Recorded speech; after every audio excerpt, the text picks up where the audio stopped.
Hey guys, Trevor here. And in this video, I'm going to show you how to import a YouTube video to CapCut. Now, once you're in YouTube, you can just tap on the U button at the bottom right and go to your channel. You can see at the bottom here is your videos. Just tap on that and let's first just download this video by tapping those three dots and hitting save to device. This will save this video to your phone, iPhone, Android, or even a computer if you have one.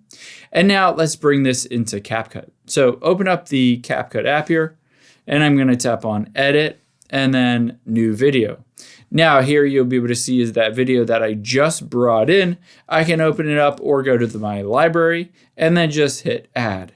Just like that, I have this YouTube video that I've brought into CapCut. I can start editing it, adding audio, text, etc. All of that stuff. When I'm ready, I can hit the export button at the top right. I hope this helps. If it did, hit the subscribe button down below and leave a comment if you have any questions. Thanks, guys.